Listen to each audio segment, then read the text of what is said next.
প্রথমে বলি এই নাটকটা থেকে যখন সিনেমা বানাতে এলে তুমি, আমরা সবাই জেনে গিয়েছি পুনরায় রুবি রায় নিয়ে তুমি কাজ করছো।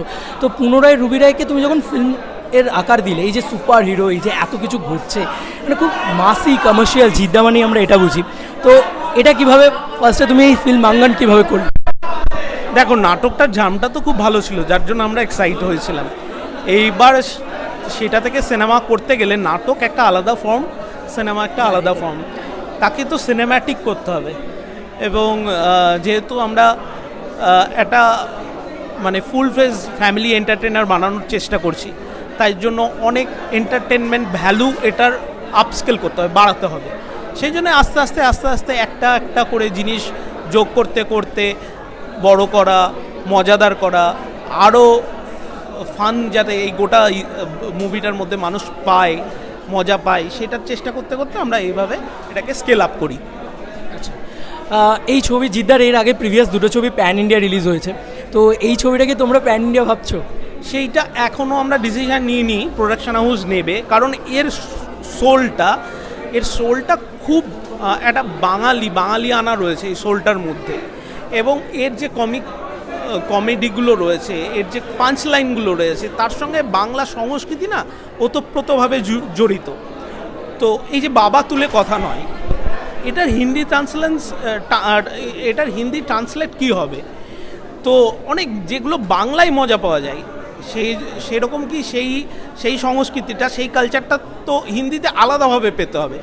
তো এটা এখনই হিন্দি করে রিলিজ করা কতটা কি হবে সেই ডিসিশন এখনও আমি তো জানি না, দেখা যাক কী হয়।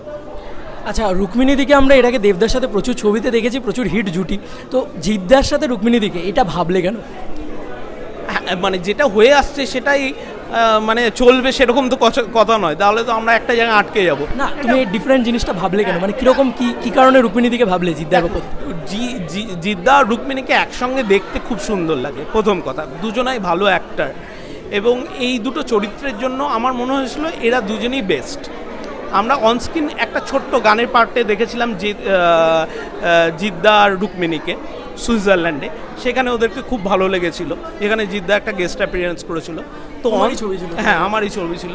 তো আমি জানতাম ওদেরকে অনস্ক্রিনে দারুণ লাগবে, এবং ওদের নিজস্ব যে অ্যাক্টিংয়ের সময় যে কেমিস্ট্রিটা বেরিয়েছে সেটা রিয়েলি নাইস, দর্শক খুবই এনজয় করবে। আচ্ছা, এই ছবিতে ডিফারেন্ট জোনে ডিফারেন্ট গানও রয়েছে, তার সঙ্গে বলবো জিদ্দা তো খুব মাস ছবি করে, আর তোমার জিদ্দার প্রোডাকশনেরই ছবি আইকুকুয়াই হোক বা সুইজারল্যান্ড হোক, একটু ক্লাসি, একটু একটা ভাইবস রয়েছে। তো এই ছবিটার ভিতরে রবি বর্মার অ্যাকশন রয়েছে, তুমি তাহলে বলছো যে এই ছবিটা ক্লাস আর মাসের কি প্রপার কম্বিনেশন, নাকি এই ছবিটা একটু মাসের দিকে যাবে না একটু ক্লাসের দিকে? এটা ক্লাস আর মাসের একটা প্রপার কম্বিনেশন, আর এটা দর্শক মানে সমস্ত ধরনের দর্শক খুব এনজয় করবেন, খুব ভালো লাগবে। তোমার কোন গানটা এই ছবিতে সব থেকে ফেভারিট? অদ্বিতীয়া। বুমেরাং টাইটেল ট্র্যাকটা? অদ্বিতীয়া দেন বুমেরাং টাইটেল ট্র্যাক, ওটা একটা ফোক ফিউশন ছিল, খুব এক্সপেরিমেন্টাল একটা কাজ, আমার তো খুব পছন্দের একটা ট্র্যাক ওটা।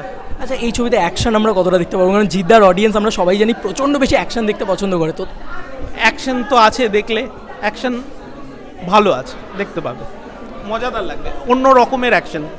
বেস্ট অফ লাক দাদা, তোমার আপকামিং ছবি বুমেরাং ব্লকবাস্টার হোক। আমার খুব ভালো লেগেছে। তুমি রেসপন্স কেমন পেলে? আমি তো এখন এখানেই রয়েছি, এই রেসপন্স এখানে খুবই ভালো পেয়েছি।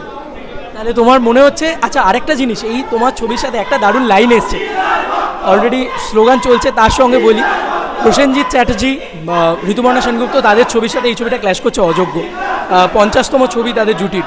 তো সেই ছবিটাকে তোমার কতটা কম্পিটিটর মনে হচ্ছে? দেখো, বাংলা ছবিতে দুটো ছবি চলার মতো জায়গা রয়েছে, দুটো ছবিই ভালো চলবে, দুটো ছবিই ভালো চলুক। Thank you.